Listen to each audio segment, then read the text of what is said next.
Dear friends, warm welcome to all of you. Namaskar. So, hope the audio is clear. We make sure that you're able to hear it clearly. The picture quality is also good, it's not hazy. Please confirm it through the chat box by saying yes. Then we can proceed further. Thank you. Thank you, dear friends. It's good to know. So, dear friends, every day we are having this kind of beautiful interactions, spiritual conversations, interactions. This is called Sajjana Sangatya. We really can grow well. We learn from each other through this interaction. It's really good because this is really an interesting time where all of us are given this opportunity to stay at home and we don't have much work except to stay at home and do some work from home. And we have a lot of time and we are using it really very, very productively and creatively.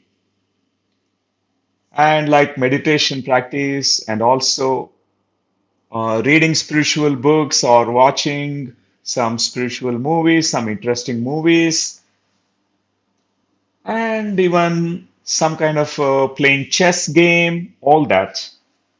It's really, we are spending our times really beautifully.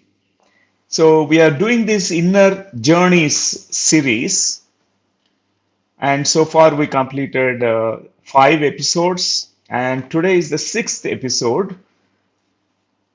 Through these inner journeys, we are experiencing certain things from our own consciousness and the soul, and we are learning. We're constantly learning and progressing. And today, the topic is Know Thyself as an energy being, a consciousness being, know thyself as a wise being. In nutshell, I can say know thyself as ECW. That means know thyself as energy, consciousness, wisdom. So, dear friends, this is something very, very important for all of us as a human species to know. Because so far we lived so unconsciously, mechanically. We thought that we are just mechanical beings, we are like machines, we are just physical beings, and our perceptions in our head also, we have made such kinds of thought forms and perceptions. We think that we are only physical beings, we are just like biological machines, like we are programmed to do certain tasks, and we are conditioned, and also we are domesticated, just like we domesticate animals. As human beings, we also formed certain stereotypic, routine, habitual kinds of behaviors and thinking patterns, and we have become more and more like machines. As human species, we also, after the industrial revolution that happened, we had such an amazing intelligence. Every revolution brought explosion of our consciousness, expansion in our states of consciousness, definitely. But after industrial revolution, we started become more like machines. And from that time, we started spending more time in factories, in the industries that we have set up. And most of the children, they hardly see their parents because parents are working in the offices, in the industries, and the more mechanical we have become. And children watching this, they also adopted the same model. We're continuing the similar kind of mechanical life. We were programmed, we were brainwashed, we developed a kind of stereotypic habitual pattern of thinking that our life is meant to live like this only. We're supposed to get up and eat breakfast, go to office, and come back from office, sleep. And this mechanical life has taken away something very, very beautiful in us, the creativity part of us. It is undermined. It has really gone into dormancy. There is a creative intelligence in a human being. We want everything to be predictable. Everything we want, like a machine, it has a prediction. This machine works like this, and it is supposed to work like in this fashion. If there is any deviation, that means we have to correct the machine. We have tried to make our lives so predictable. Anything unpredictable happening, it immediately blows us. It is a heavy blow on us. We are shaken from the roots. It really shocks us whenever there is something uncertain or unpredictable things happen to us. Right now, on this planet Earth, what we are witnessing is really least expected, unexpected, unpredictable. Coronavirus, COVID-19, which has really uh, is unpredictable. As human species, we're all gearing up ourselves to deal with it, to uh, you know, overcome all the limitations created by this virus. It's really at a massive scale, it's affecting us. So, friends, as an intelligent human race, human species, how we can approach towards this situation that is in front of us right now. So, I'm going to share with you through certain images, certain thought forms that I'm going to share will create certain images, inner images for you. Through that, we can understand in a better way what is happening and how we can really deal with it. I liked one quotation, one saying from the book written by, authored by Richard Bach. He has authored several books. One of the books, Illusions, is said, argue for your limitations, sure enough they are yours. We are limiting ourselves through our thoughts, our inner perceptions. So most of the times we think that we are just physical beings. We treat our body as a just like a machine. We think our mind is just like a machine. It's like a computer and it's working well or not, and we consider that way. Even our heart with, stores certain emotions and our personality structure, we consider everything as a kind of machine. We are limiting ourselves through our own thoughts. But we are not what we think we are. We must know this, dear friends. We think that we are mortal beings, lesser beings, limited beings, and whatnot, emotional beings, thinking beings. Mechanical beings, one day we die, and that's all. That's the end of the story. We feel so fearful about any kind of things that's happening around us, like which are unpredictable, uncertain. So this is the scenario on the planet Earth. Majority of the population, they are living a life of a mechanic machine. This is not just my words, dear friends. I borrowed these words from George Ivanovich Gurdjieff, G.I. Gurdjieff, a Russian mystic master who said, "Man is a machine. He is programmed and he lives his entire life like a machine, unaware and unconscious. And whatever he thinks that he is not that.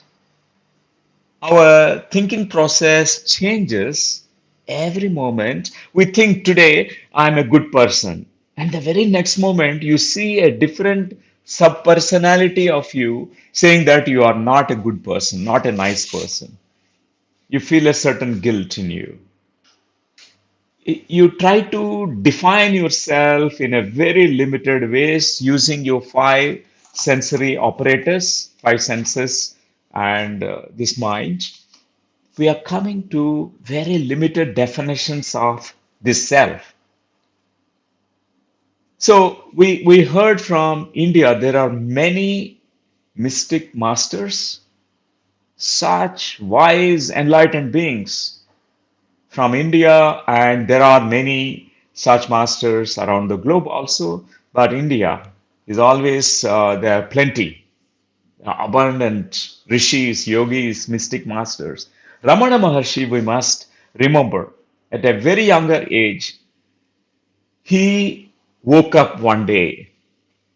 He woke up from his deep slumber, just like how mankind is sleeping in the unconsciousness, leading a mechanical life. And Ramana Maharshi, at a very younger age, he had a wake up call. And with that wake up call, he woke up from his deep slumber. One situation that happened in his life changed his entire life. So, Ramana Maharshi witnessed the death process of his own uncle. He met the uncle just one day before, and the next day he saw the uncle who is dead.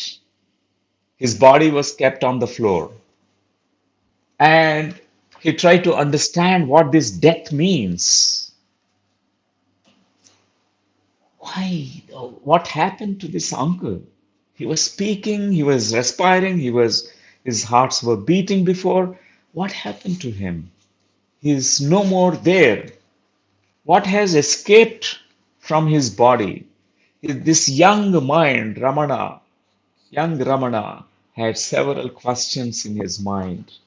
And that evening, when he came back to home, he tried to mimic the death process, just like what his uncle was kept on the floor like a dead body. He was like lying down on the floor like a corpse, like a dead body. He tried to understand the death. That moment, he had a most amazing mystical experience. He was outside the body. An energy body was floating free from his dense, gross physical body, and he could witness his physical body, which is on the floor. And that moment, he had very powerful realizations. For 3 hours, he was shaken because of the realizations that he was receiving. Whatever the knowledge that, the greater knowledge, greater wisdom that liberates a human being, the knowledge that sets us free from the suffering. Ramana received that knowledge that day. He understood that this consciousness is eternal, immortal, deathless. And the very next day, he could not go to school. What he can study anymore from conventional school? He was not interested anymore about learning English or mathematics or physics or computer sciences or nothing. He was interested more to know about what is this creation, what is the mystery of death, mystery of the soul, and what is the nature of formation of events on the planet Earth. He wants to know more. With that quest, he left the home, even though it was difficult because his mother was very much bonded to him, very much close to Ramana Maharshi, and mother will not allow young Ramana to leave the home. So he left home when everyone was sleeping in the middle of the night in his quest to know the greater answers. And he reached Tiruvannamalai, Tamil Nadu, the place Tiruvannamalai. There is a mountain, Arunachala. This is called Arunachala, a huge sacred mountain. It's a beautiful uh, place, a power spot where Ramana was drawn towards it, and he first reached to a temple where he meditated inside the temple. It's the name of the temple is called Virupaksha temple. He did 12 years of sadhana, intense practice. He had multiple experiences, multiple realizations of his true nature of the soul. Really, he came to know about himself. After 12 years, there was one saint, Sheshadri Swamiji, who saw this young boy meditating so intensely. He thought his intuition was saying to him that this young man now has a message for the world. His life should not be just being spent in only in deep meditation for whole life. There's something that world needs to learn from this young man who realized himself because there's a glow around him. Even though the snakes crawling in on his body, there was no body awareness during meditation for young Ramana. And also the scorpions biting him, and there were insects eating his flesh in certain parts of the body. There were wound. And Seshadri Swamiji brought young Ramana from that Virupaksha cave, that cave in the inside the temple. He brought him out, and after a few days, he was brought into conscious awareness. And the whole world is drawn towards Ramana Maharshi. His message to the world is know thyself, self discovery, non yar. Whoever comes to Ramana, Bhagavan Sri Ramana Maharshi, whoever realizes himself, realizes that he is God, they are known as God realized souls. So, such people, mystics, are called as Bhagavan. So, from that time, his name was Bhagavan Sri Ramana Maharshi. And he was in silence, in Mauna. Whoever comes and asks him any question, he only answers from his silence with few words. About self inquiry. Know yourself, know thyself, who you truly are. There is a false self that you are identified with. Your body, your mind, your emotions, your personality structure, which you think you are that, but you are much more than this. That's what Bhagavan Sri Ramana Maharshi's message to the world. He made millions of people to go on this quest. He inspired. Even now, every year, millions of people visit Tiruvannamalai. and this sacred place. They come to Ramana Maharshi ashram to meditate. So, dear friends, I have been there and I meditated in the caves where Ramana Maharshi was deeply absorbed into meditation. It's a beautiful vibrations because I'm always curious to visit. I'm drawn towards such places where saints, rishis have meditated. I want to feel the vibrations of such higher beings who realize themselves. So I always consider Ramana Maharshi as someone who has reached to that beautiful self-realized, self-awakening, or God-realized states.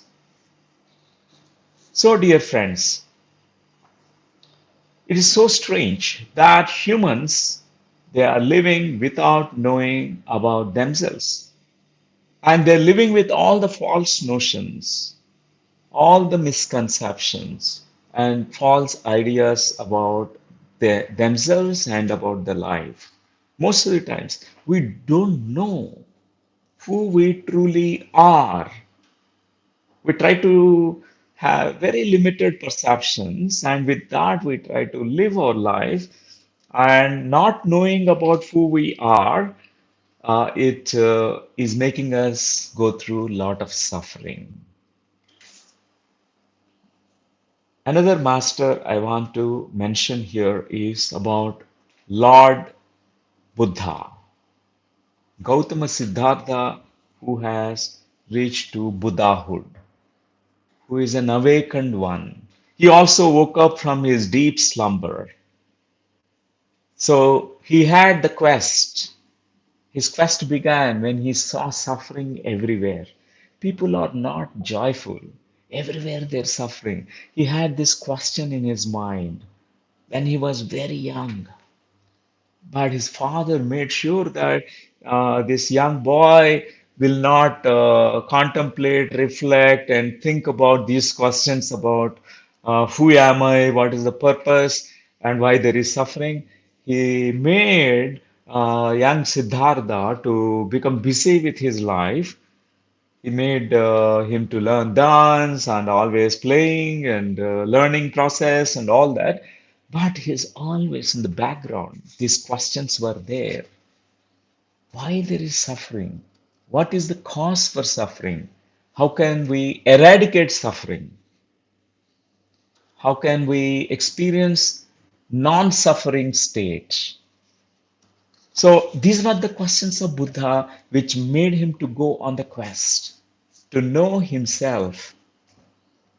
So finally, he has found the answers. Dear friends, do you know who you are? Do you know what you want to do in your life? If we do not know the answers for these two questions, definitely there is suffering in our life. Major part of our suffering is there because we don't know who we are and we do not know what we want to do in our life.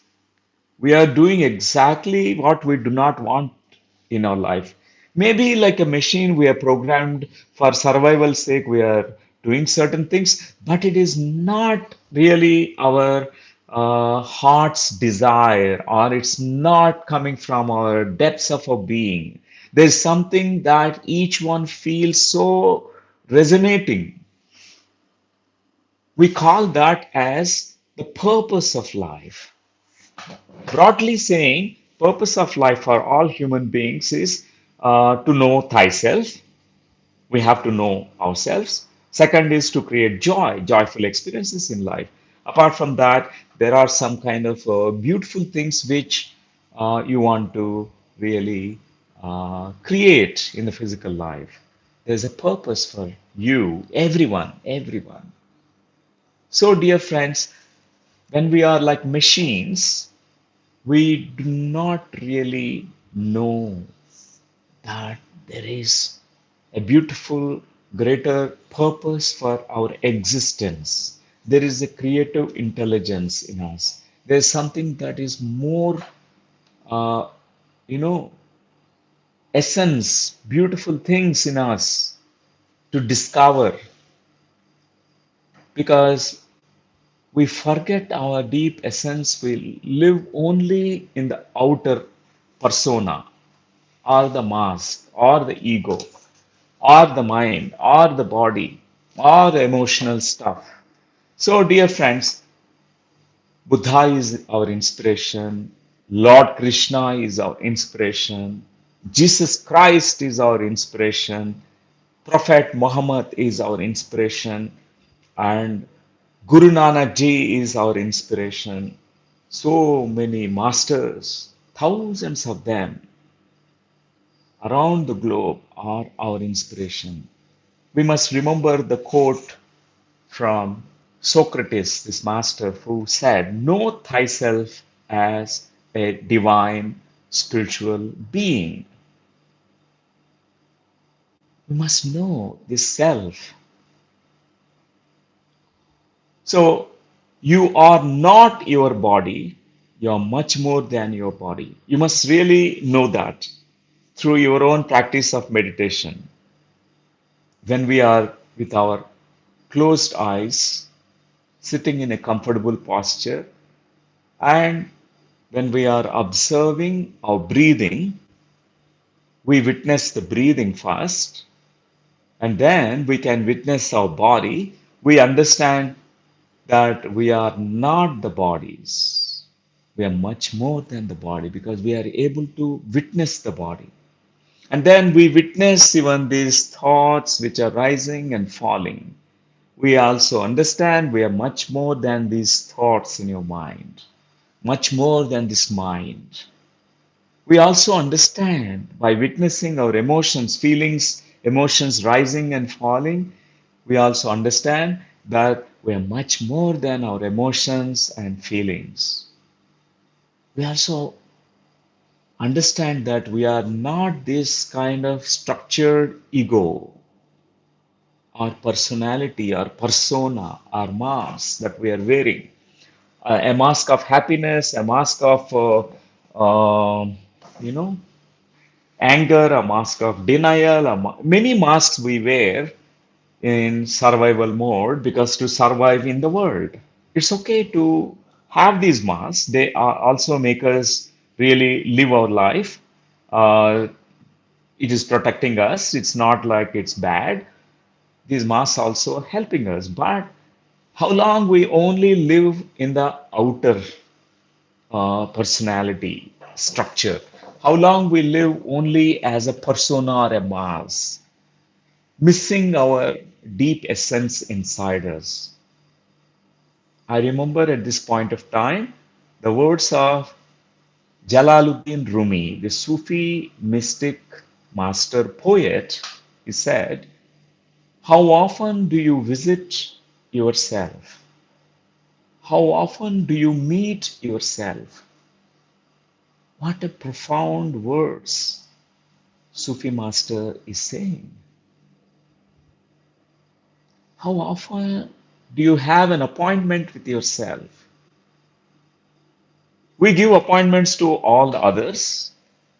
You meet many people, but are you meeting your real self, the essence in you? I'll give you the analogy for this essence and the personality. If you take a perfume bottle and the bottle and the essence that is inside the bottle, the essence called perfume, is totally different. The bottle might be so beautiful, it might be round, it might be very well creatively designed perfume bottle, and the personality is so nice, but inside the bottle, the essence is so important. Most of the times when we go to these kinds of shops to buy some kind of perfumes, because we all love fragrances. I love beautiful fragrances. My favorite is sandal fragrance. And my another my very important is lotus fragrance of lotus flower. very, very subtle, and it's so, it really makes me very alive. And when you do you only be absorbed by the perfume bottle, or you also ask the shopkeeper that I want to know what is inside? Can I also have a test fragrance? They'll make you actually have the aroma on a test strip. Then you know exactly what is the essence. So really, this personality is beautiful, definitely. But more than this beautiful personality, there's something else which is far more beautiful. That is called your divine essence. The entire effort of spirituality, soul science, is to know that divine essence in us. Know thyself as a divine, spiritual, multi-dimensional being. Know thyself as a energy being. Know thyself as consciousness being. Know thyself as wisdom being, a wise being. So I remember at this point of time a movie that I watched. It's called Who Am I? The movie name is Who Am I? It was the actor was Jackie Chan. So he forgets about his name and everything because after he had a air crash because he was a soldier, he was fighting for his country, and in that fight there was an air disaster, and but he survives. But he had amnesia. It's a kind of temporary amnesia that happened. He keeps asking everyone, who am I? Who am I? What's my name? And no one knew because he fallen in the enemy country, and enemies they pick up Jackie Chan and put him in the hospital. All the villagers give him all the medication. He survives from that accident, but he has no memory, the past memory about himself. He keeps asking nurses, doctors, and people, who am I? They keep asking also, what's your name? What is your address? So I also ask you, dear friends, who are you? What is your address? We generally say, when we ask, who are you? We tell about our name, but you're not your name. Can our name can explain our essence? Really, our names will not mostly explain our divine essence because there are people who had very fancy names, but the essence is not reflecting in the name. I met few people, like one of the names of a person is Anand, Anand, but inside he's always with so much sadness. There's so much inside sadness. The name is Ananda. His name is Anand, but inner essence in his heart is full of sadness. So whenever he says Anand is my name, there is no Ananda also is telling his name. Our name is not conveying our divine essence, my dear friends.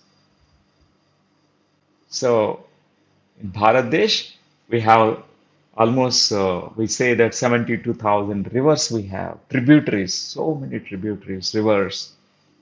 And every river has a name. Ganga, Yamuna, Saraswati, and Krishna, Godavari, Kalyani to Kaveri, so many rivers, Mandakini, Gangotri, so many rivers, tributaries, small, small tributaries. But when all these rivers, Narmada, yes, yes, all these rivers reaching to the ocean, Do they still carry the name? After Ganga river joins the ocean, if you ask the water now, which merged into the ocean, which has joined the ocean, there's no more name. The Ganga river has disappeared into the ocean. Now, if you ask, who are you? It says, I am the ocean. I am the ocean of consciousness. I am the ocean of being. I am that unlimited being. The definition is changed. Initially, we are identified with the name, form, structure, emotion, thoughts, conditions, conditioned mind, all that. That's why spirituality is also called as deconditioning process. We unlearn what we have learned. That's what happens in meditation. All that unnecessary, unwanted stuff, we leave it.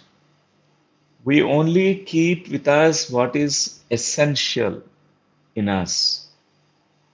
Just like a sculptor who brought a big boulder, he started chiseling all that unnecessary scrap. He removes all that.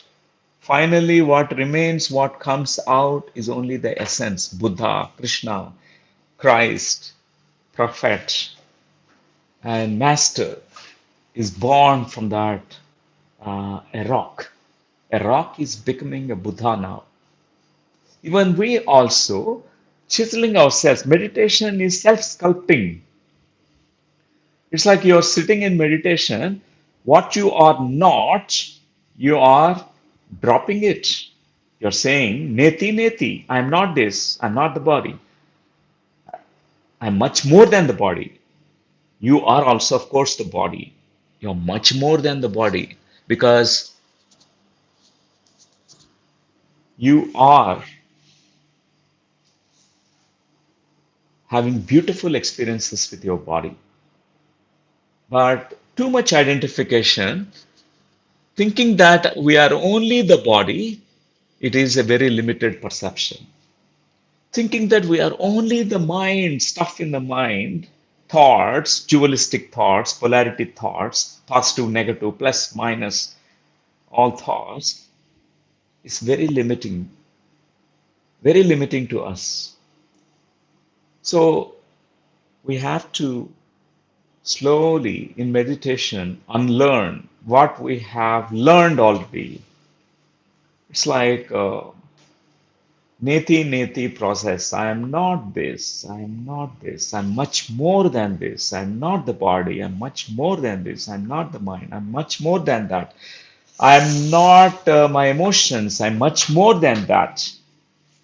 I'm not my ego, which is getting triggered, thinking that I am inferior, I'm superior, I'm holier than others, I am sacred and spiritual being, others are lesser beings, and this and that, all those things.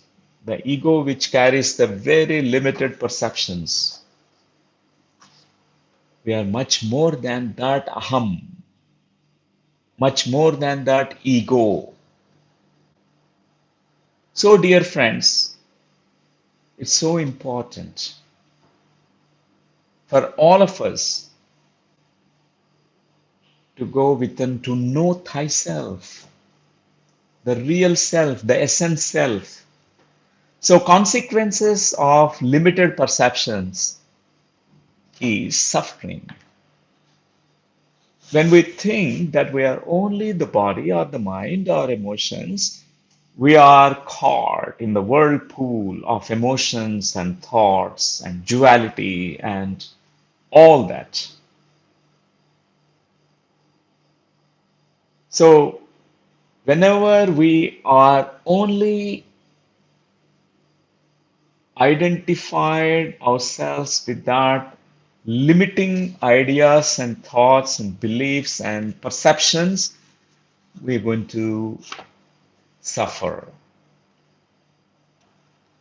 Meditation, whenever we are meditating, we are becoming more than all these things. Suddenly, we are transported into an expansive state of consciousness because we are relaxing in that moment.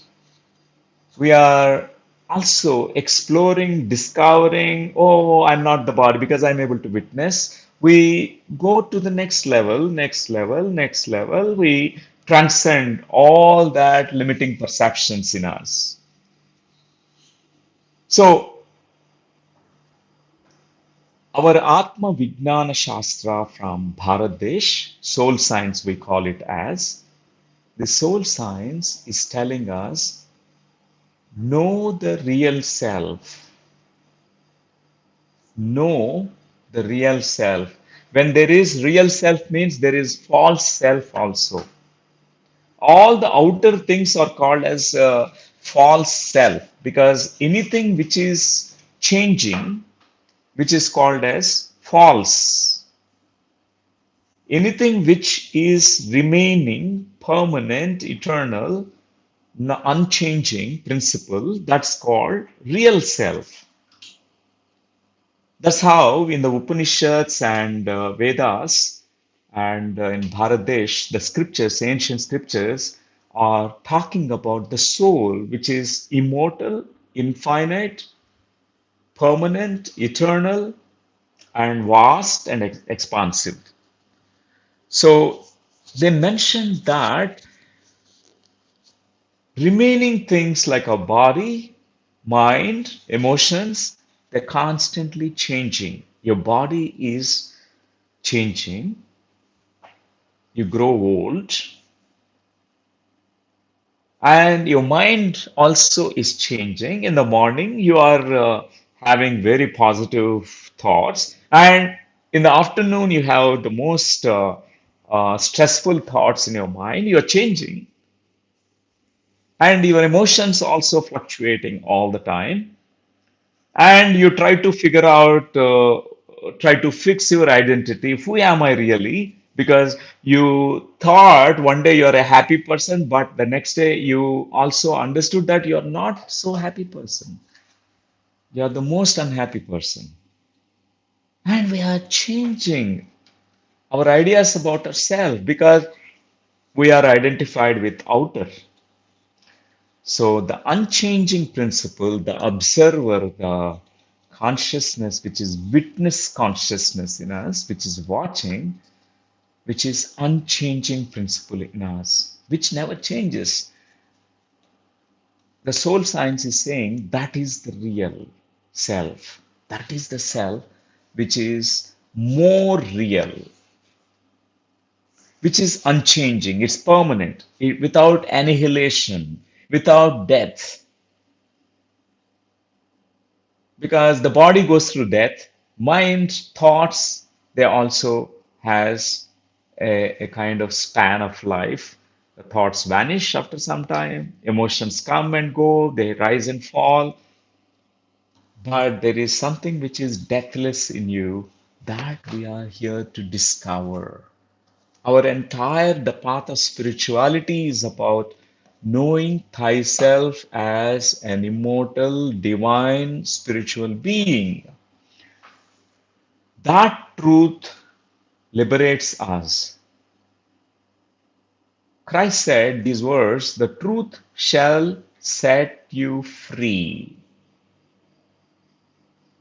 Free from suffering, ignorance, darkness, and the fear. The truth shall set us all free.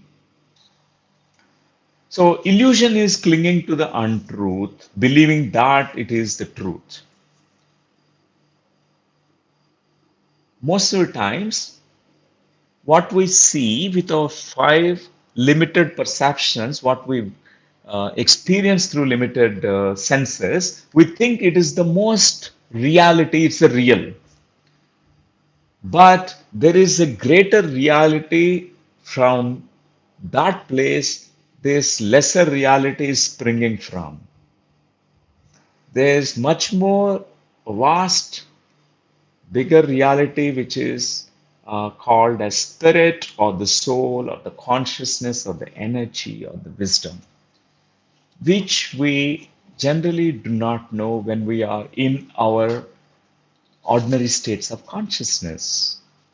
But during meditation, in deep states of consciousness, when we achieve a deep calmness, no thought, no mind state, we are in the realm of the soul. We are entering into that deeper place of essence in us.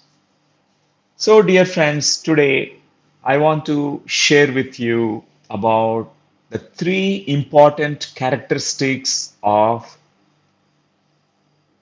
God. This is what is mentioned in the ancient scriptures in India. They say the God has these three characteristics. God is omnipotent, God is omniscient, God is omnipresent. The three important words which were mentioned, not only I think in Bharat Desh, it's also mentioned in different spiritual traditions and different religious texts. It's mentioned the nature of the God, which has these three characteristics: omniscient, omnipresent, omnipotent. So, exactly, we have these three attributes, three characteristics in us. Today, I want to share with you, in correlation with these three words, three characteristics mentioned about the God, we also carry it in our soul because our soul is also God. Our spiritual scientists, soul scientists, deep mystic masters, realized souls, they all have described that this Atman is Brahman. Ayam Atma Brahma. This is one of the greatest utterances. It's called Mahavakya from the Upanishad. Ayam Atma Brahma. This Atma is God. Brahma is all pervading Sarvantaryami, the God. This Atma, this self, is the God self. Or another great utterance, Aham Brahmasmi, Tattvamasi, Sarvam Khalvidam Brahma, Anando Brahma, Pragnanam Brahma, all these great utterances also conveying the similar message that this Atma, which is residing in us, is really the God being. We are searching God everywhere outside of us. Only the place we have forgotten to search is inside our own temple. This body is called as temple. Deho Devalaya means Deha. This body is called sacred temple. And the God is residing in this sacred temple. This Atma is Paramatma. This Atma is Brahma. That's what is the greater truth which meditators they realize during deep meditation states. So, dear friends, the first thing that we need to know thyself as an energy being. Know thyself as an energy being. You are a powerful energy being. You are an omnipotent being. We undervalue our own capacity and undervalue our power, divine power that we all have. To recapitulate the words of Richard Bach, argue for your limitations, sure enough, they are yours. You think that you are very limited being with less energy, and your reality also becomes that way. As is your thought, so is your reality. But when we are able to really touch to a deeper place within us, the essence, the soul, the consciousness, we realize that we are energy beings and we have inexhaustible energy. Energy can be downloaded from the universe. It's the universal energy which is already there everywhere. And also, you have what is called a seed energy, primordial energy, Kundalini Shakti in the Muladhara chakra, in the root chakra. It all exists in all of us. Each one of us has this huge energy which is like in the seed form. It is in a potential form. In the right conditions, this energy going to be awakened. What is the right condition? How the seed is going to germinate and become a huge tree. We have to find a right place, right ambience, right climate, right atmospheric conditions for the seed. We sow it in the land, a fertile land, and we nurture the seed with water, sunrise, sunshine, and also nice wind. Then soon, in days, few days, the seed germinates. And next few days, it becomes a plant. Next few weeks, months, years, becomes a tree. And then after decades, it becomes a huge tree. The same way, dear friends, we all are energy beings. There is a primordial energy that is untapped energy, which is sleeping serpent, and serpentine energy is called Kundalini Shakti, which is residing in the Muladhara chakra. And remember, we are all called as Shiva beings. There are three Trinity beings from Bharat Desh. We must remember these three gods, Trinity gods. One is Shiva, second is Vishnu, third one is Brahma. So the first one, Shiva, we are also carrying the Shiva Tattva in us. That means Shiva is always in meditation. When you always want to connect with Shiva, even the ancient Puranic stories from India, you find Shiva is always in Mount Kailash. He is absorbed into deep meditation. You will never find Shiva always with open eyes and looking at everything. He's always in his deep samadhi states. Whenever he wakes up, he does tandava, means he does the dances, Nataraja posture he takes. And he is known as Layakara. So, Shiva Tattva represents meditation. Shiva's consort, Shiva's wife, uh, Parvati Mata, who is also Kundalini Mata. Both together, they represent meditation. So, dear friends, meditation is a very primary way, most direct way to expand our energy levels.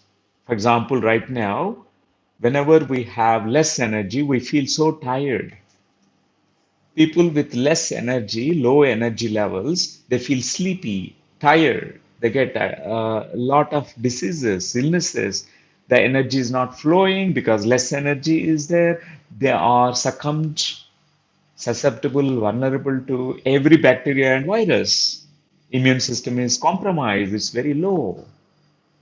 When the energy is really full, you're saturated with that energy. It's no more sleeping serpentine energy in the root chakra. It is awakened in meditation. It is moving upwards through your spinal cord and reaching its final destination point, top of the head, Sahasrara, the crown.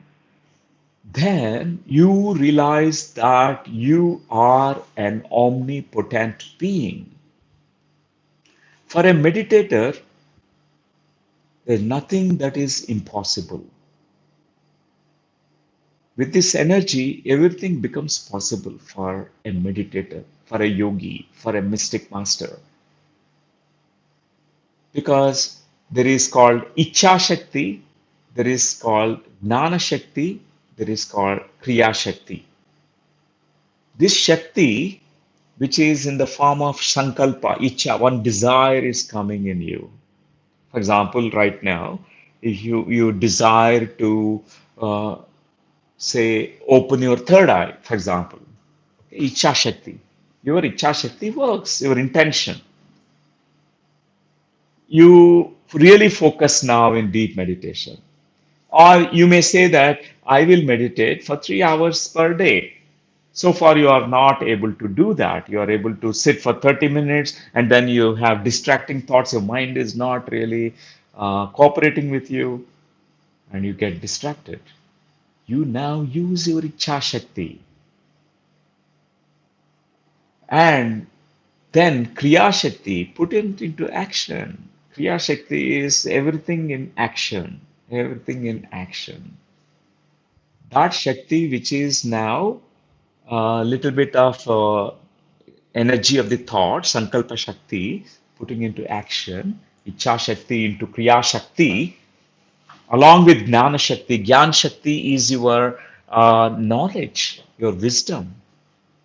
You know exactly the process. For example, how to meditate. For example, we take this theme of meditation. Our Icha Shakti says that I want to sincerely meditate, reach to higher levels of consciousness. And we use the Icha. The desire is formed. We intend. Sankalpa is formed. And then we put it into practice. We close our eyes. With that Shakti, which is now put into practice, you are very sincere to your practice and you give all the Shraddha, focus to your practice. You also strengthen your will. You have really unbending will, unbending intent. If our will is strengthened, we can do. Mostly, our will is not so strong. Our willpower is not so strong. We intend so many things, and it's not like a really unbending intent. It is not like a strong willpower that we have. We have to have the willpower like Swami Vivekananda. We have to have willpower like Paramahamsa Yogananda.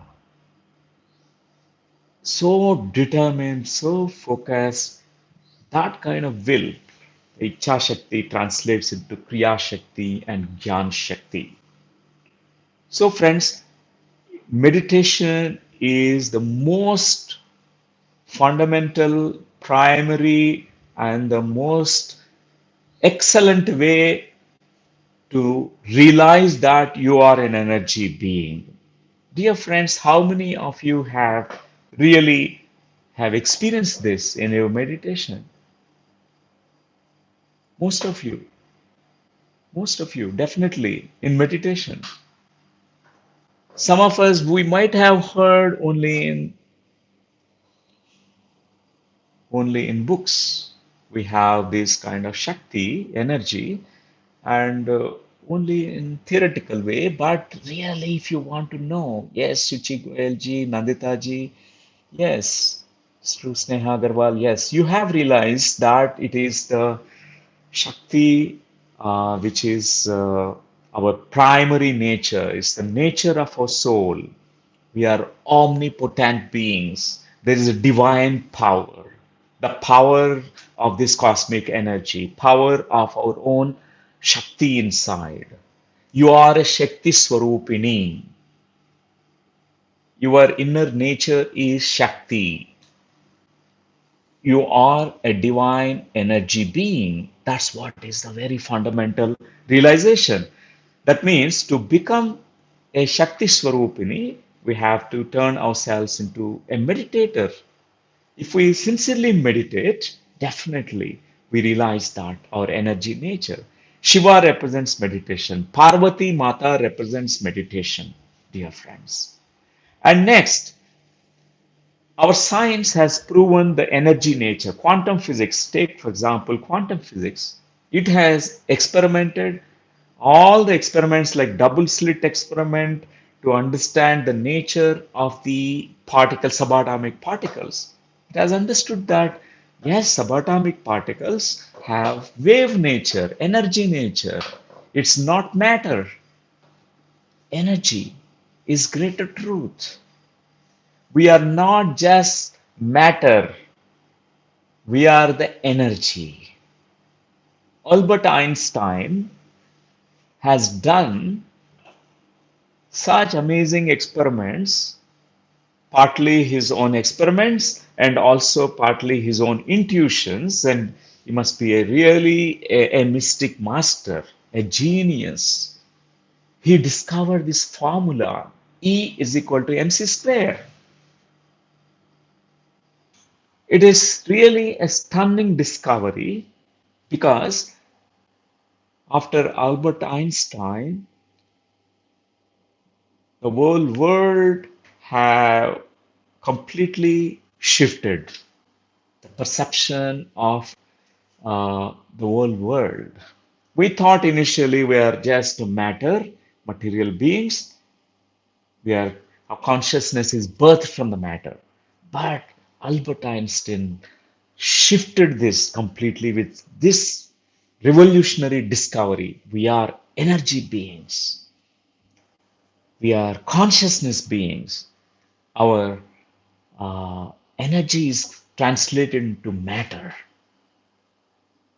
Energy is forming into matter.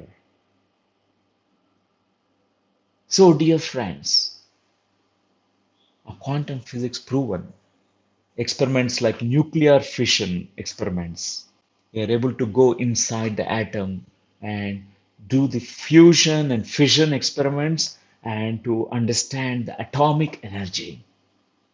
What a huge energy that exists, even smallest atoms, smallest molecules.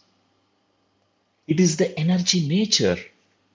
If only one small atom contains that atomic energy which can explode our Mother Earth, how many atoms this body has? How many molecules that you contain? In each single cell, there's so many atoms and molecules. We might have such huge energy, dear friends. And our ancient rishis, uh, yogis have discovered without any scientific kind of material scientific explorations. They were not analysts. They were not left brain scientists, but they're right brain intuitive beings, our rishis and yogis and mystics around the globe. In deep meditation, they realized all this. Almost, if you open the text from Mahabharata, Mahabhagavata, Ramayana, we realize there are so many slokas which convey about the true nature of our soul, like energy nature. We are Shakti Swarupini, our Rupa, Shakti Swarupa. We have energy nature. It was described very well in the ancient slokas, whether it is Vasishta Gita, Vasishta Ramayana, or Bhagavad Gita, all the ancient scriptures said about this. So, dear friends, there are different types of energies that we see in the material plane: the electrical energy, magnetic energy, electromagnetic energy, kinetic energy, and solar energy, wind energy, water which is flowing, which is converted into energy, coal energy. We all know that energy is, uh, neither can be destroyed nor can be created. It can change forms, that's all. Solar energy, we are able to tap into that and we are able to store and convert that into electrical energy now. The same way, a meditator also absorbs this cosmic energy and also this untapped energy, which is Kundalini energy, which can be converted into different purposes, for different purposes, like a kinetic energy in you, which makes your muscles to move. It's also making your thoughts to rise, your intuitions to come, and so many functions it does in you. The energy can be transformed. It cannot be destroyed, cannot be created. It's already there. Only thing is we are just realizing it. So, dear friends, in meditation, we experience high energy states. Sometimes we reach to intolerable high energy states. Many people they go into imbalanced states. High energy. They don't know what to do. At that point of time, you always give that energy to your body. Maybe your legs wants some energy, or else you want to give the energy to the plants. You can pass it on to the plants, or you can pass it on to the animals.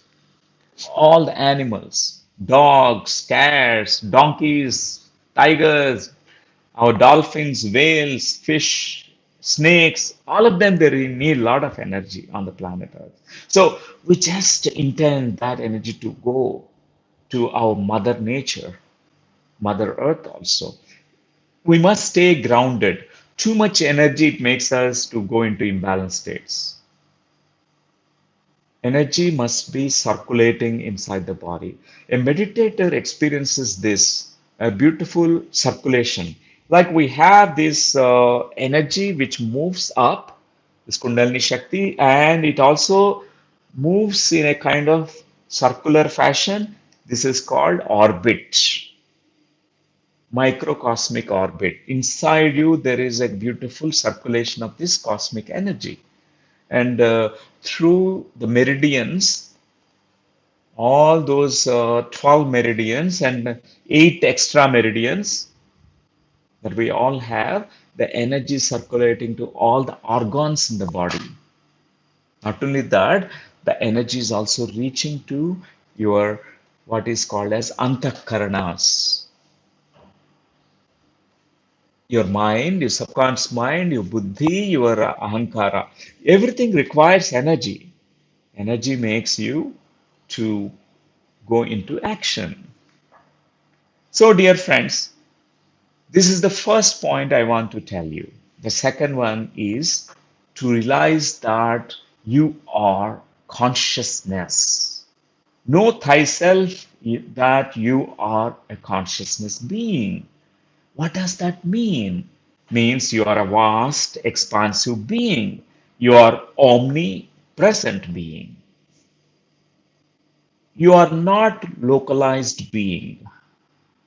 Generally, we think that you are only like a parrot caged inside a cage. We also feel like a parrot which is caged inside this body. We always feel trapped inside this body. So limiting. But know that you are vast, expansive, unlimited consciousness which has no boundaries. This is the higher truth. You are consciousness, divine consciousness. You are a Vishnumurti. This is the Sthitikara in the Trinity gods. Vishnu is considered as the one who is like a balancing factor, orchestrator, administrator.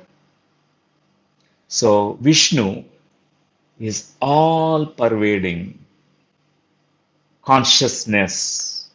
Vishnu, the consort, wife, Mata Lakshmi, Lakshmi Ma, both together represents this huge consciousness. And we also have that characteristic, like Vishnu and Lakshmi Ma, that we are also not limited. As above, so below. Microcosm is in macrocosm. Macrocosm is in microcosm. As above, so below. We must understand this, friends. So, you are a non local being. That means you are not localized only inside the body. Have you experienced in sometimes in meditation or in your dream, in your sleep, that you are expanding your huge mountainous being, much bigger than the body? Some of you might have experienced it. Many times we do get this experience in meditation. I used to get this very often whenever I meditate. My body feels it's like becoming huge, as if I am like bloating or I'm becoming bigger in size. No, my body is not really becoming bigger in size, but it is a consciousness which is becoming huge and big, bigger than the body. We realize that we are that limitless, expansive consciousness.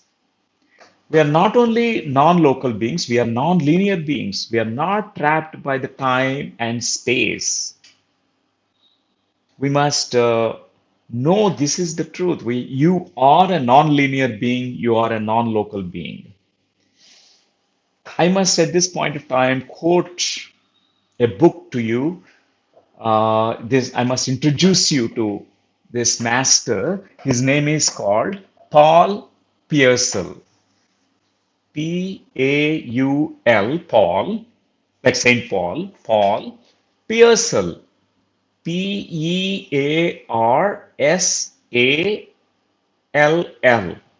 Paul Pearsall. He has written such an amazing book called Making Miracles. I think that's the name of the book, Making Miracles, Finding Meaning in Life's Chaos. He coined a beautiful word in that book. It's called miracle knots, like astronaut, miracle knots. Those who really live miraculously. Exactly, Pranav Kulkarni ji, that's the spelling. Paul Pearsall. He just typed it in the chat box in the YouTube. You can read Paul Pearsall. So, non local, non linear being state, he actually has experience. He coined this word called miracle knots. Miracle knots means we are all miraculous beings. We have forgotten. Our body is a miracle. Our body cell is a miracle. Huge, huge, so many miracles. And when you have this miraculous nature, you can live miraculously. And he has written in such a scientific perspective, like in the language of the scientist. And first time when I read almost 25 years back this book, probably 94, 95, 1995. And that point of time, the quantum physics, I never learned or read any book about quantum physics, but first time I came to know about it. He has mentioned that one of his beautiful experiences that he had bone cancer. It's terminally ill. He was almost like going through the metastasis stage. Metastasis means that the cancer is spreading to other organs. That means it's the fourth stage, and where most of the times the prognosis is so bad. That's what doctors say. Medical dictionary, medical texts, they say that prognosis is bad. And when he heard this, and he want to, at least the fag end of his life, he want to live relaxedly. And he was living in uh, this place called Hawaiian Islands, Maui Islands, the old islands from Hawaiian Islands. So Miracle Knots is Miracle Knots, Nauts, like astronaut. If you write astronaut, the spelling Miracle Knots, not Knots, not that one. Okay, Krishna Chaitanya has typed wrongly, so it's not that spelling. Miracle not. If someone can type here, it will make others understand that. Miracle not. Miracle, N-A-U-T, like just like astronaut. Exactly, Lata Mahendra Garu, Miracle Knots. Yeah, exactly. Miracle knots. Yes, exactly. Thank you. So, Paul Pierce lived in that islands, and there's something special about these Hawaiian islands. I had been there, and there was a live volcano, and he had observed interacting with the natives there, Hawaiian people there, who are very alive. He observed that why, what is the difference between people living in New York and advanced countries and technologically advanced countries who are very stressed out, living mechanical lives, but these people, Hawaiian Islands, people are full of life force. They are like really so much of life energy. They're dancing, singing, celebrating. It's so interesting to see. And Paul Pierce noticed that whenever there is chaos, whenever there is something like a big danger, you become very alive. Because the live volcano can erupt anytime,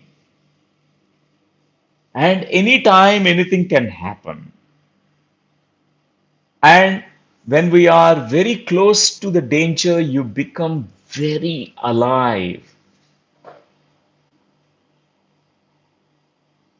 When you live in a most predictable universe, there is no aliveness. We become mechanical. We wake up in the morning, eat breakfast, go to the office and do computer things, and again come back to home, sleep, eat, and same thing we do, repeat, and without any aliveness. There's no smile, no song, no dance, no celebration in life. And that's what he observed in Hawaiian Islands. And it's like a metaphor for him. He was also facing this illness, bone cancer, almost in the verge of dying, almost the death is waiting for him. That moment, something shifted in him. Something beautiful happened for him. He realized about we are speaking today about consciousness, which is non-linear and non-local. He realized that he is much more than the body. He realized that he is much more than the mind in his thoughts and emotions and feelings. And what happened after a few months or maybe a year, he really journaled all his experiences. And some of the experiences he has written in that book, Making Miracles, Finding Meaning in Life's Chaos. In that book, he has written about his miraculous recovery, the healing that happened. He healed his bone cancer. And I'm a doctor. First time I was hearing this, I did not believe. How is it possible? It's impossible. Our medical science says no.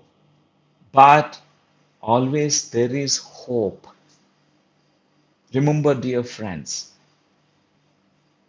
this limited mindset and limited thoughts, limited perceptions, and limited viewpoints, we think there is no hope. We don't see other possibilities. We don't believe that there is something that can also happen. My mind, I have to open my mind because I have been a sincere seeker always, a sincere, seeker of truth. Always I used to carry the skepticism, but as I met so many people like this, like Paul Pearsall, Dr. Bernie Siegel, who is a pulmonary oncologist, and Deepak Chopra, and all these masters who have really touched to a deeper levels of truth through their own meditations.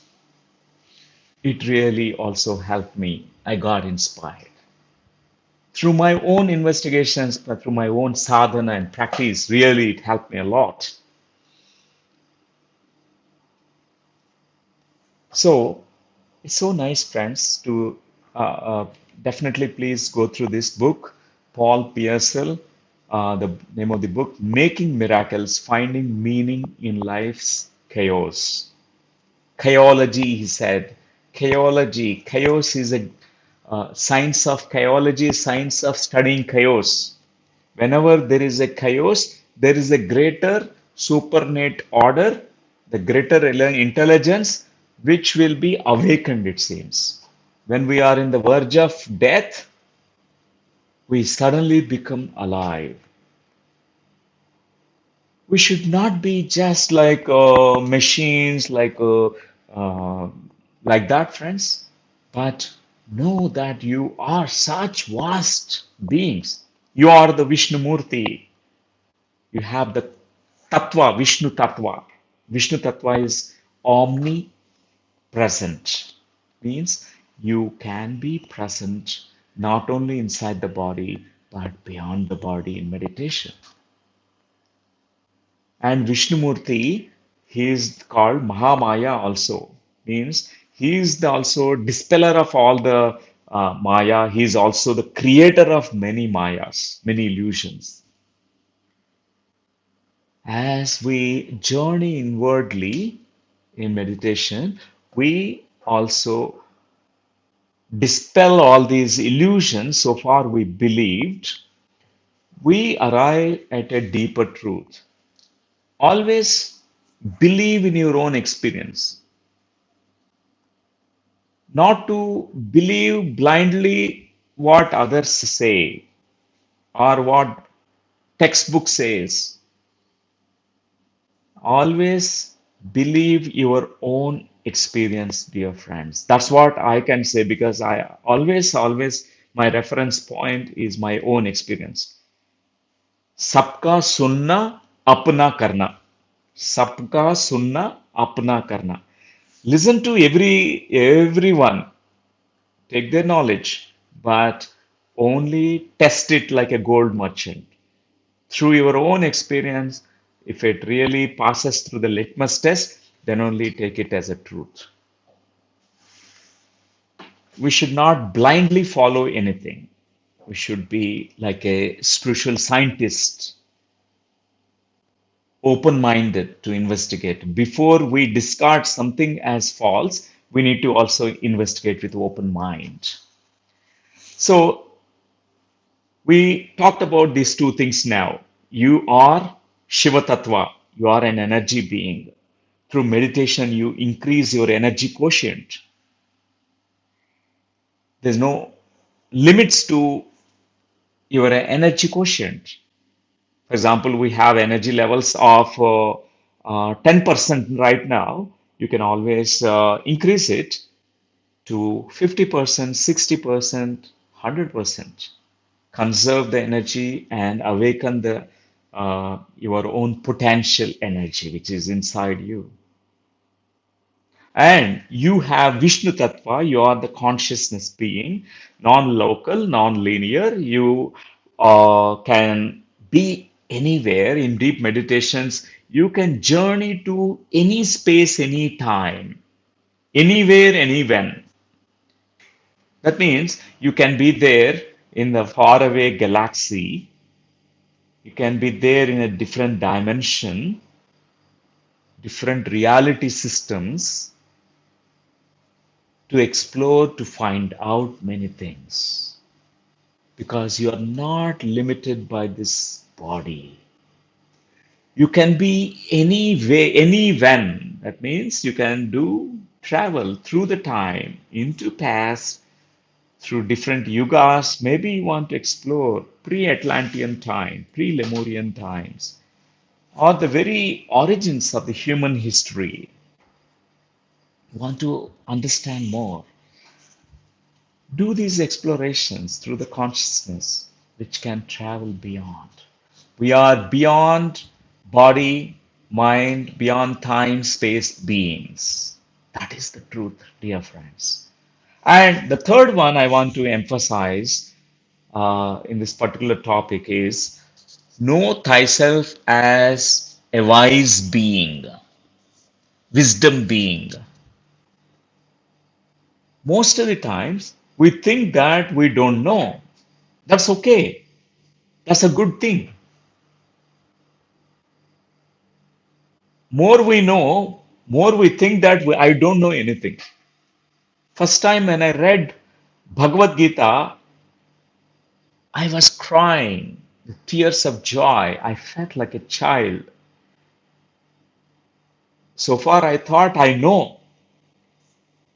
So far, I thought after reading a few of the Carlos Castaneda and Jane Roberts Seth books and some of the spiritual scientist books, I thought, oh, I know many things. But after reading Bhagavad Gita, I felt so humbled. After reading Upanishads, my completely I reached to I don't know state. I don't know anything. It's okay to feel that way because we feel so humbled by the divine wisdom that's already there. But that I don't know state, when our ego is completely humbled, we open the doors of inner wisdom. Intrinsically, in our inner being, there is inner wisdom which will be awakened. Dear friends, we don't need to really think in this way. Learning is not something you are learning new things. Learning is remembering what you have already known, you have only forgotten. We have forgotten that we are already enlightened beings. We have forgotten that you are energy being. You have forgotten that you are consciousness being. You have forgotten that you are the eternal, immortal, infinite soul. You have forgotten that you are the universe itself.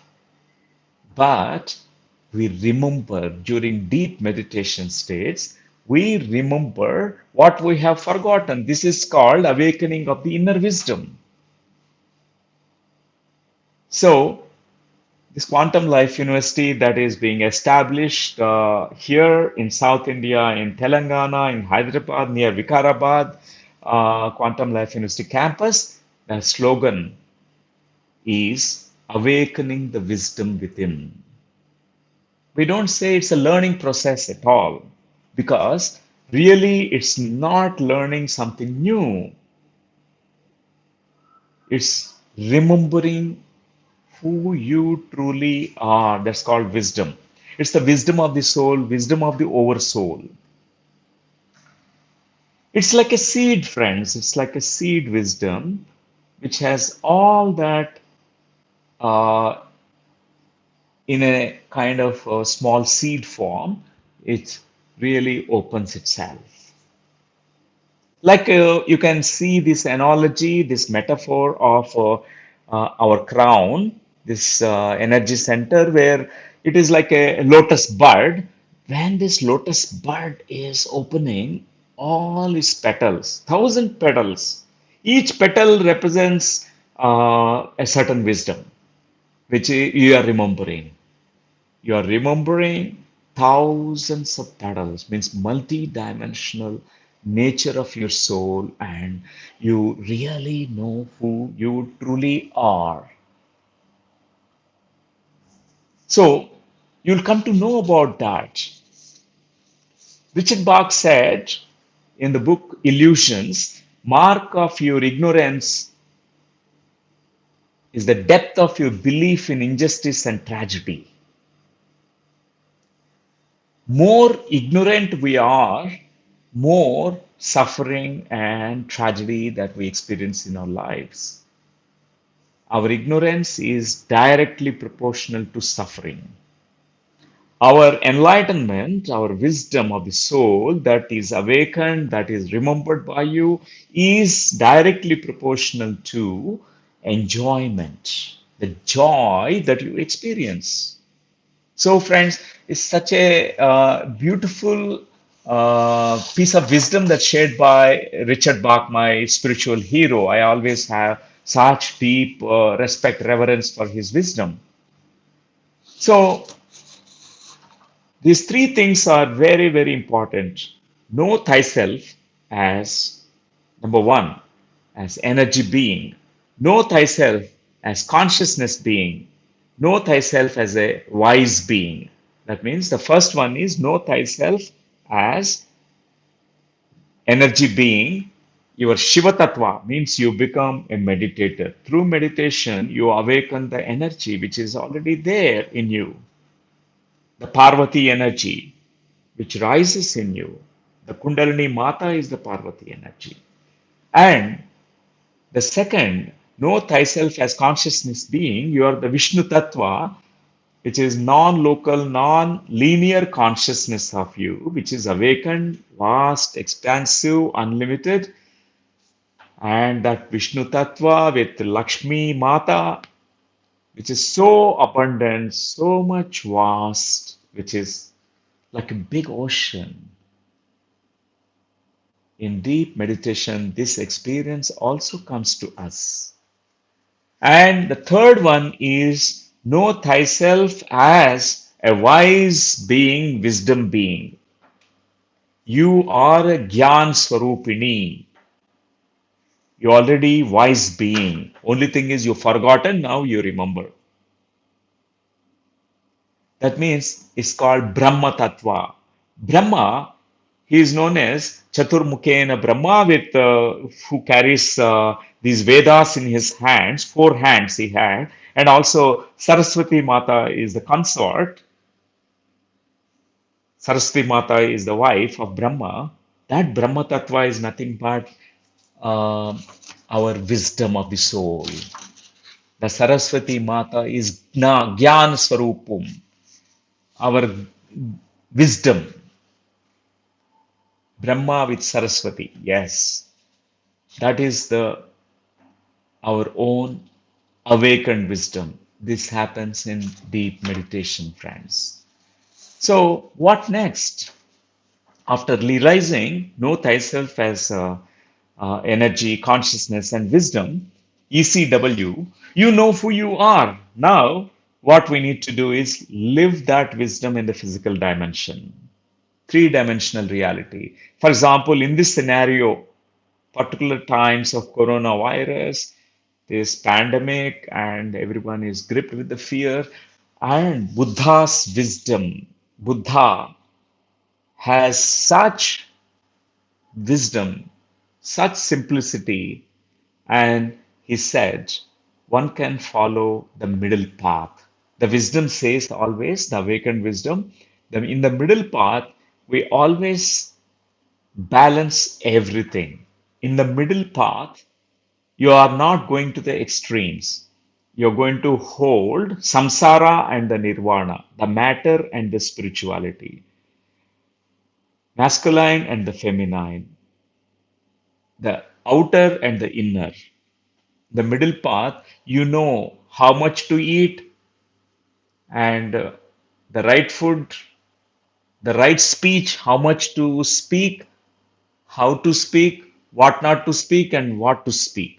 You know how to behave, what not to behave, how to behave. You know exactly the middle path. That middle path is the real key, friends, to live in this physical dimension with all that awakened wisdom within us.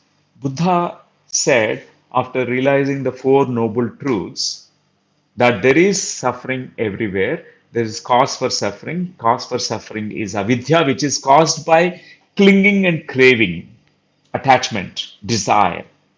And he also said, the way to remove avidya is the Eightfold Path. Eradicating this dukkha, suffering, is when we remove avidya. When you acquire this vidya, this soul's knowledge or wisdom, then this ignorance goes away, the suffering vanishes from your life. So, Buddha said about few things, friends, I want to share with all of you. He talked about something very beautiful called Eightfold Path that everyone can follow. He said, right views It's called Samyak Ditti, Samyak Drishti in Sanskrit. In Pali language, Samma Ditti. That means there are wrong views, there are right views. For example, if you look at yourself, you think you are the body, you think you are the thoughts in your mind, you think you are a victim of coronavirus, you think you are the victim of life. That is a called wrong view. Wrong views always create suffering. It leads us to victim consciousness. The right views, always your mind opens. You find solutions always. There must be right perceptions, right views. This is called Samyak Drishti, Samyak Ditti. Then Buddha talked about Samyak Sankalpa, means right intentions. There are wrong intentions also. And for example, in Bharat Desh, we have certain mantras, they're called as right intentions. They're really beautiful. They're called Shanti mantras.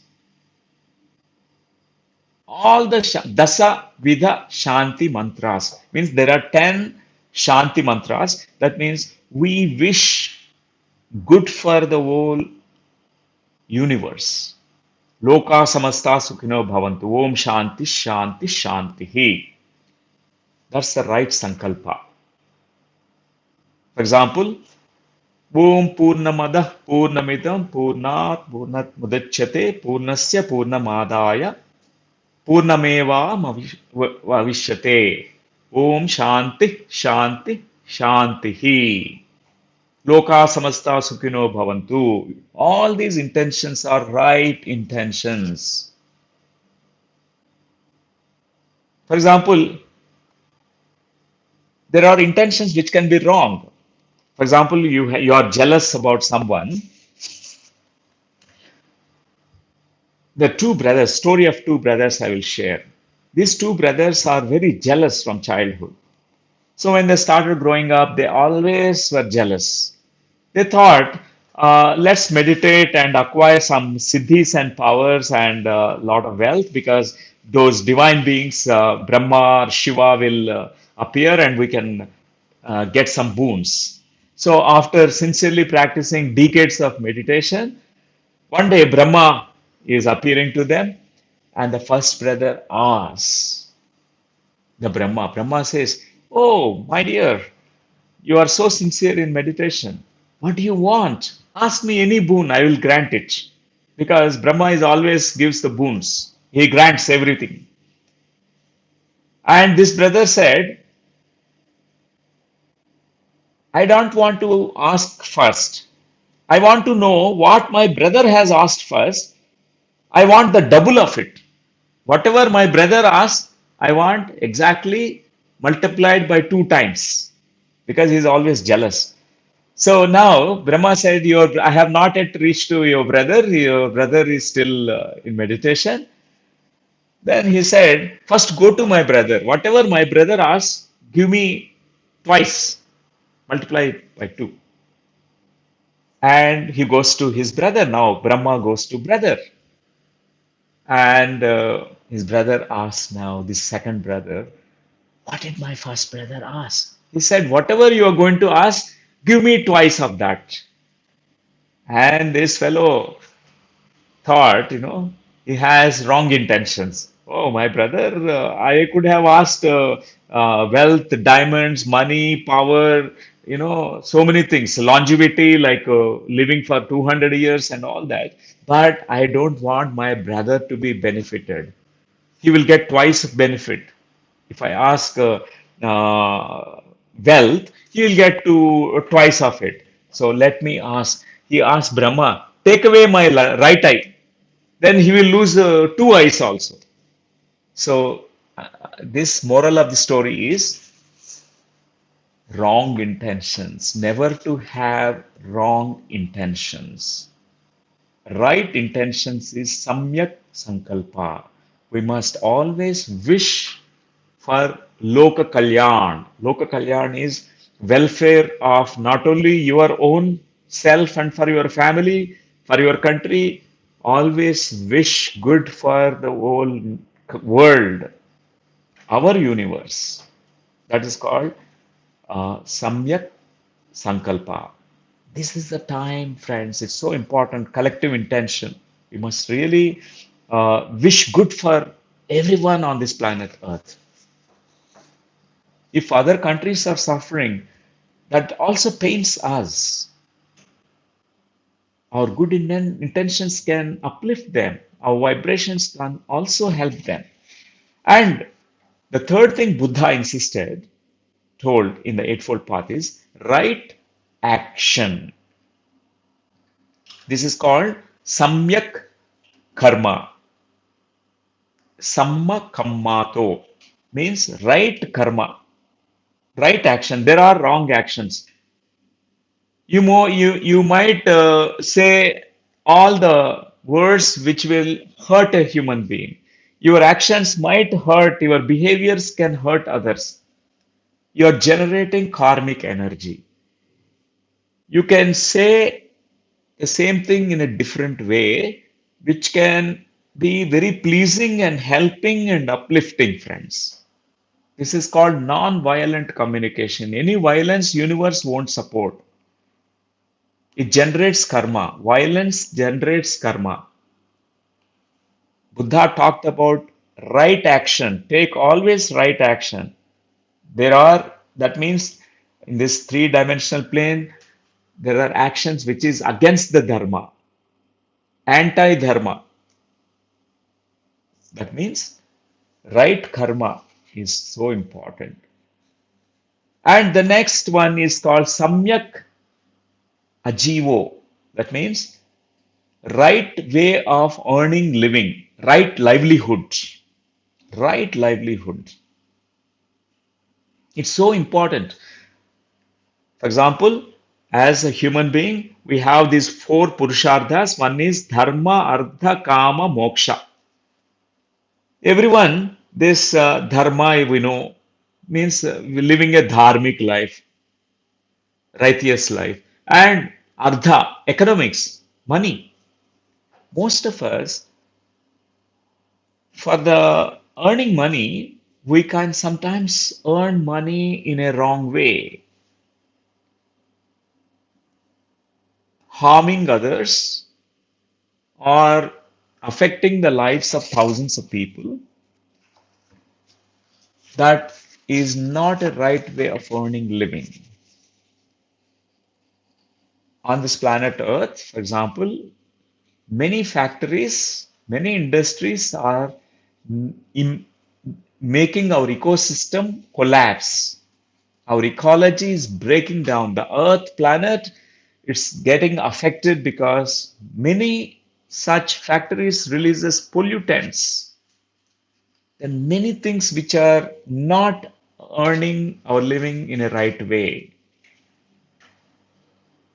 One time I visited country Vietnam. I have a lot of respect for this country, Vietnam. And I heard a story of a friend from a friend, Vietnamese friend, because I was giving a kind of workshop there about the abundance. He talked about, he started about a dog meat restaurant. And when we processed that information, because he was affected after starting that restaurant, everything is collapsing, he's going through a lot of turbulent times. I don't want to give all the details, but I'm giving a nutshell. Then that day I told, there is a right way of earning living. Many lives of the dogs which were slaughtered, which was offered as food for all the teenagers, many young students, it's a fad, it's a fashion there, seems. They come and eat the dogs there, just like in China. But that day I told exactly the same, what Buddha told, right way of earning living. Why not convert that into a beautiful vegetarian Sakahara restaurant? A beautiful vegetarian restaurant. The recipes are so really wonderful. It can really generate a lot of income. The day we worked on this, and he felt happy about that information. Um, Later on, I received the feedback that he was able to implement it, that really he had taken the message properly, right way. So, right way of earning our livelihood, kidnapping or murdering or destroying others' lives or doing corruption. We know that many of the politicians, they corrupt, they do a lot of corruptions. That's not right way of earning living. It's so important if we want to live life with peace on the planet Earth, right livelihood. Samyak Jivo, it is called as in Pali language. Then, right effort, whatever effort that's coming out any moment, it's called Samyak Vayamo. Any effort must be wholesome. Give yourself the best in every moment. One of the four agreements written by this book, Don Miguel Ruiz, I really love this book. Be impeccable with word. Don't take anything personally. Don't make assumptions. The fourth one, he said, do your best. He also talking about this right effort, wholesome action, complete. Give your best in any moment. Don't do things half-heartedly. It's not going to help. Half-hearted ways will never help us. So, wholesome actions that brings the wholesome kinds of fruits, wholesome results. Then right mindfulness, Buddha talked about, this is called samyak sati. Samma sati means right mindfulness. One sutra that Buddha delivered, it's called Satipatthana Sutra. The mindfulness practices that he talked about, awareness need to be cultivated constantly. Live moment by moment. What's happening in your body, what's happening in your head, what's happening while you're walking, sleeping, and opening the door. Mindfulness practice. We need to be very, very mindful. This is called Samyak Sati, right mindfulness. Mostly, we lack mindfulness. That's how most of the accidents happen. We fall down. Many mistakes we do because lack of awareness. We don't know the practice of mindfulness. And finally, Buddha talked about something very beautiful. This is called Samyak Samadhi. Samma Samadhi in Pali language. It means right meditation. Samadhi state can be always achieved through right meditation. Right meditation. So, for example, meditation, we talked a lot about it in the other episodes. Like, meditation is not creative visualization, meditation is not concentrating on outside things, meditation is not uh, visualizing a light inside you. Meditation is an empty mind. Buddha talked about it. He said, for achieving empty mind, shunya, thought-free state, quiet mind, observe your breathing. Simple practice, anapanasati meditation. So, dear friends, I really love what Buddha talked about, the right meditation, because there is a right key to stop this monkey mind. All the thoughts, to stop it, there is a key.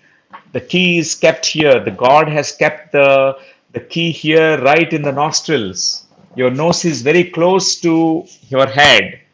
By observing here what's happening, your mind becomes empty and totally free from thoughts. in the emptiness of the mind, you achieve what is called as many self realizations. You realize that you are energy being, you realize that you are consciousness being, you realize that you are a wise being, wisdom being. Know thyself as ECW, know thyself as a God who has this omnipotent, omniscient, omnipresent characteristics. We all have that, dear friends. So, I'm happy today to share with you this particular topic, which is so important at this moment. We still have some more time, like time for meditation, dear friends. I read a poem recently from one Brazilian author who is a poet from Brazil. Her name is Martha Postlevey. I don't know how to spell Postlevey. Martha Postlevey. The poem is called as Clearing. I want you to sit in meditation as I read this poem for you. These are the real beautiful words of wisdom. And she has written this way: do not try to save the whole world or do anything grandiose. Instead, create a clearing space in the dense forest of your life and wait there patiently until the song that is your life falls into your own cupped hands and you recognize and greet it. Only then will you know how to give yourself to this world so worth of rescue. So, dear friends, let's now close our eyes for some time. Sit in a comfortable posture. Observe your normal, natural breathing. Become aware of this body. Become aware of the sounds around you. And also pay attention, full attention to your breathing that's happening in your nostrils.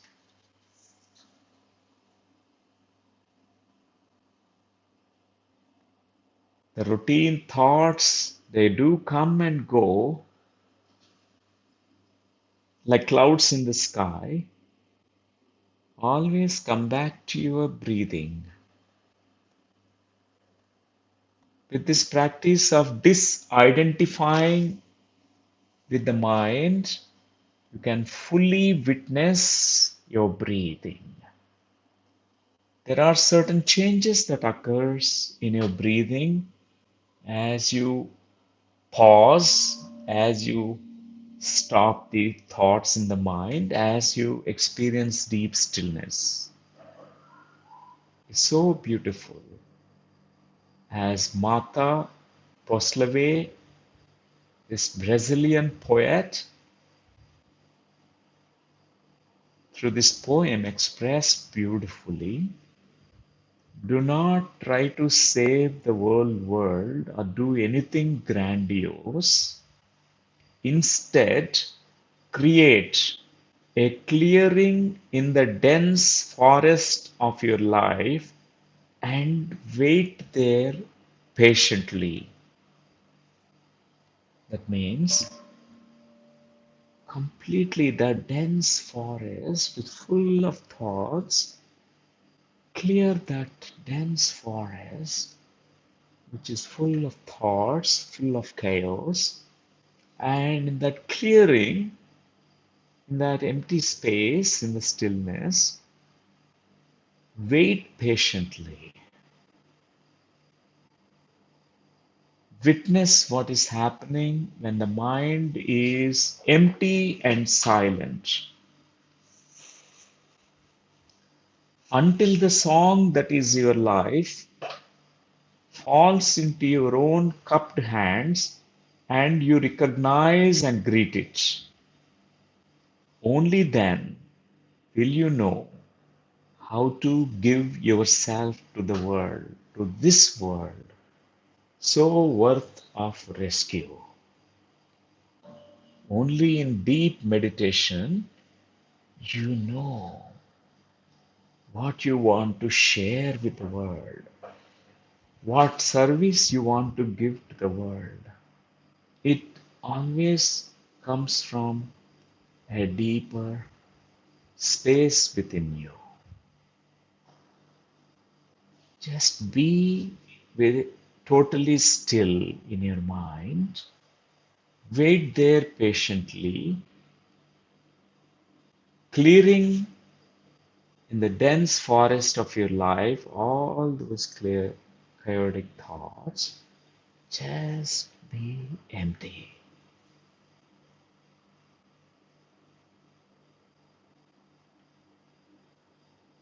Reach to a deeper place where there is no time and no space.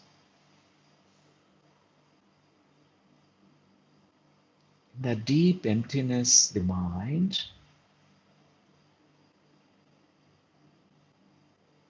the deep place within you where you can tap into that inexhaustible energy, the source of energy. It is like a wellspring deep within you.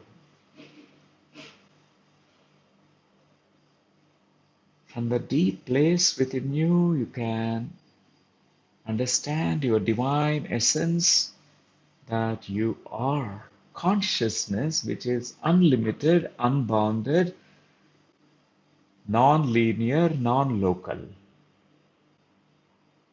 beyond the body, beyond the mind, beyond time and space.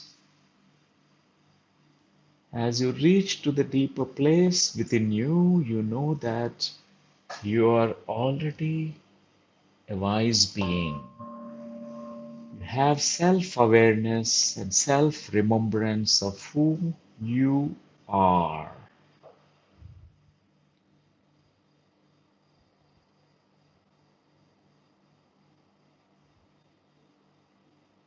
Just be with your inner experience of your energy nature, inner experience of your consciousness, which is vast and expansive. Be with your experience of your own intrinsic, innate wisdom within you. Allow these unfolding insights from this deeper place.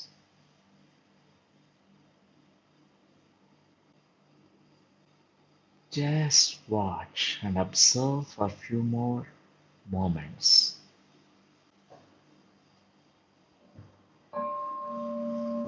Just be, just be.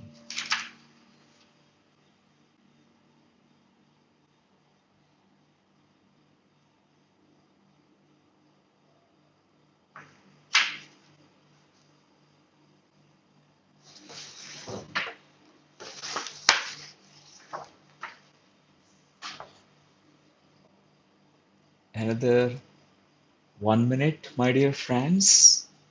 All of us know that we are all part of the same consciousness. There is only one big ocean of consciousness. We call that as source, is holding all of us. We are non-separate unity beings. In this meditation that we are doing on this beautiful full moon night, full moon day, we receive this divine energies, this beautiful expanding consciousness, and allow the deeper insights to arise from deeper wisdom within you. We are all one. 30 seconds more. Just be.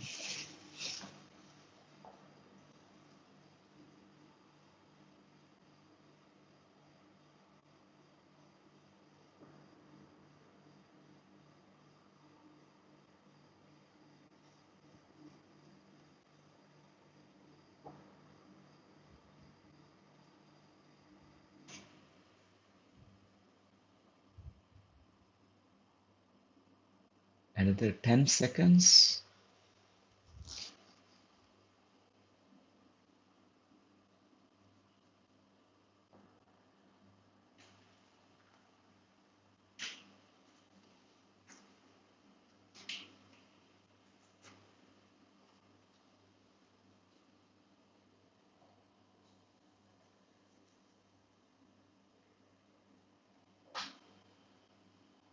Okay, my dear friends, whenever you are ready, by placing your hands on your eyes, touching your eyelids for a few seconds, can slowly bring your insights that you gained and experience that you felt and all the realizations you had into the waking state of awareness by opening your eyes. With joyful feeling, you can open your eyes. That's how we always come into the waking consciousness. It's really wonderful, dear friends. Even though it's a very, a little time we have done meditation, but it's worthwhile. Always whenever we do group meditation, it helps us. Today is special day because it's a full moon night. It starts from today, the vibrations of the full moon. It's a very important full moon for us. And even in the night, if you get an opportunity, meditate at least an hour or 2 hours today. Before we're going to take leave from each other, I want to share an experience that our Sangha member who had a beautiful experience, something that will help everyone at this point of time. It's a kind of channeling that happens. So in Life University campus, we have our Sangha members, and I requested Harika Suri to this master to conduct a beautiful kind of session to make uh, our Sangha member to go into an altered state of consciousness so that they can access higher beings, the wisdom of higher beings. So I'm going to read out this information here. This is a channeling session done by Muparna Saha. She's from Kolkata right now. She's a resident of Quantum Life University. She's staying in the campus. And this is how it goes. And Muparna, when she entered into a deep trance state, she started saying these words. We are all here today now, the entire force, the entire galactic nation. We're opening the portal now. Wow, it's beautiful energies now. And immediately, Miss Harika asked, thank you so much for coming here today. What do we call you? Then Muparna, in the deep trance, she answered, you can call me the Queen of Galactic Nation. My name is Messiah. You are safe here too with us. Don't feel scared. It's a huge energy field here now. All the divine beings of source energy is here now. Don't be scared of us. We are here to protect all of you. Mother Earth is here with us. We love her so much. Then Harika Suri asked, can you tell us what's happening on Mother Earth now? Because our intention here is to, through this channeling session, want to understand what is the views from the spirit world, from the point of view of the non-physical higher beings like extraterrestrial beings. What's happening to the Mother Earth now? Then Mupanna Saha in the deep trance, she said, we are here to protect Mother Earth. It's our long project that we have taken up.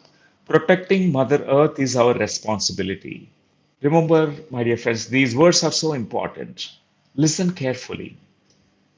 We are here to protect Mother Earth. It's our long project that we have taken up. Protecting Mother Earth is our responsibility. It is our freedom to protect Mother Earth. We love Mother Earth. We cannot let anything to happen to get to her. We are here to protect her. Nothing will happen to her. The entire force is here now. It's just a simple thing that's happening now. Don't be scared. We are watching over it. It is in our hands now. It is not in the hands of humans anymore. We, the forces of Galactic Federation communities, all the beings, oh my friends, are here now. Mother Earth is safe. From now on, nothing will happen here anymore. It is the vibration that's changing. We are changing the frequency. Now we are changing the frequency of the system, this entire system. Now, let us do this now. Sending beautiful energies to the earth. We are setting the energies now, changing the frequencies now. It's falling into place. Everything is falling into place. I love you. We don't need to go through any pains anymore, no sufferings. We should have come here long before. We were not invited here. We know how to protect Mother Earth. We have been doing this since a long, long time. Nothing can change it. We love Gaia, Mother Earth. She is our divine mother, the source of all mothers. Do you understand what we are saying to you? What we are trying to say? Respect the earth. Take responsibility of all of you. We all have a very different role to play here on this Mother Earth. We don't need to fight among them ourselves. It's a joint venture. We need to understand what we all are going through now. It is safe now. We are setting in the frequencies of Mother Earth. We love this planet. It is our planet now. We want the human evolution to evolve just like us. We are very, very, very evolved beings from a very different star. It's a galactic nation star. We love to come here on this planet every time, wherever we are called. Today, Newton has called us this time. Then she continued with her in the trance state. Don't try to find anything, just be yourself. Don't use your brain anymore. There's nothing to learn or anything. Just be yourself. Every human being, they have to act from their true self, that God self. There's nothing to learn much. Non-learning period is over now. Now it's time to take actions. We love to take actions. We are very action-oriented beings. We have been hiding planet Earth since long, long time. We know the guidelines. It's very divine planet. Messiah has been sent on this planet with our permission. She's our representative. Always know that. Be with her. Take care of her. She is there to take care of all of you. She is the divine queen of our nation. We respect her like Mother Earth. So it continued where they said about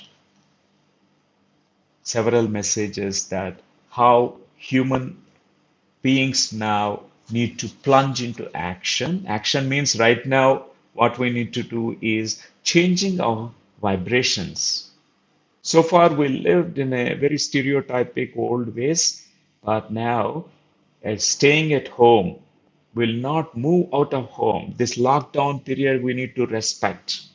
This is the decision, collective decision, not only just authorities and governments, but it is the decision by the Galactic Federation, my dear friends. This is an opportunity to actually to go within and meditate. We have to be silent and meditate. And what a beautiful message. The earth is moving through a kind of shift. There is a shift now on our planet Earth that's happening, and not only uh, uh, human beings, we are all part of this venture. It's a joint venture. They're saying that there are many collective beings like Arcturians, Syrians, and Pleiadians, and many other beings also participating in this because our Mother Gaia is the most important in this entire universe because Earth is a very, very important place. So, dear friends, every day, whenever we have this Sajjana Sangacha satsangs, I want to read out few experiences of all of you. If you have any experiences of this kind to share, please send an email to us. I'm going to share with all because that will help everyone. The email that need to be sent is your experience. In meditation, it might have happened, or a dream experience, but which you want to really share, which is really worth sharing. That means there is some kind of insights which can help many people. Info at qluglobal.org. That's the email ID. And or else you can send the email also from the website in www.qluglobal.org. QLU means Quantum Life University, global.org. So you can send the email, any questions you have. You can also ask friends. Here are team members, Sangha members, Quantum Life University. They posted the email and the website. You can read it here. So it's much easy through Google search. So immediately we can access that information. So I really look forward for more interactions with you, dear friends.